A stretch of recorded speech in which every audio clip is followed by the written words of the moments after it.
Thank you for joining us again, Rick.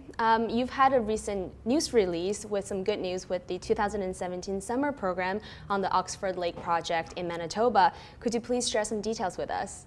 Yeah, we had a good summer exploration program. Our prospecting and geological team scoured the project for a good 2 months, came back with some really good results. Great. So just for our audience at home, could you please tell us a little bit about the banded iron formation and the potentials of that formation? The Oxford Lake Banded Iron Formation is a type of deposit that is very typical of Canadian gold mines. There's a number of mines in Canada that are banded iron formation type deposits. Musselwhite's deposit by Goldcorp, Agnico Eagle Mines Meadowbank Mine, development projects like Agnico Eagle's Meliadine Mine and Sabina's Back River Mine. These are an important deposit type here in Canada that tend to have good consistent economic grades of gold and tend to be large, 5 million plus ounce deposits. So coming back to the Oxford Lake project, what are some of the most exciting results you've gotten so far? Well, at Oxford Lake, we have a 30-kilometer trend of iron formation. And Noranda did a small drill program and delineated about 150,000 ounces of gold at the Rusty Zone. And 2 kilometers to the east, drilled 3 holes into the Blue Jay Zone, which had some tremendous gold results.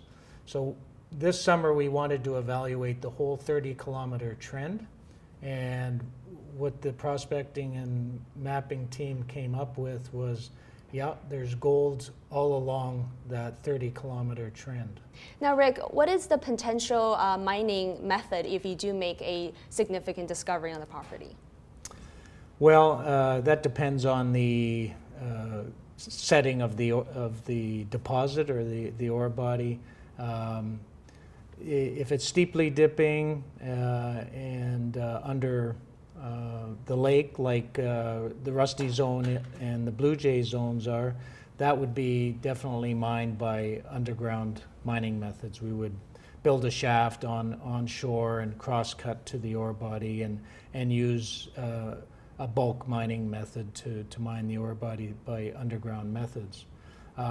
In the Carrot River area, though, where Noranda discovered us through one single solitary hole, 10 meters of banded iron formation that had 3 meters of gold in it. That area in the Carrot River is on land and would certainly be amenable by lower cost open pit mining methods. Now, with that said, what could investors be expecting from Alto Ventures in the next 12-month period? And why do you think it's a good time for investors to start investing in Alto Ventures?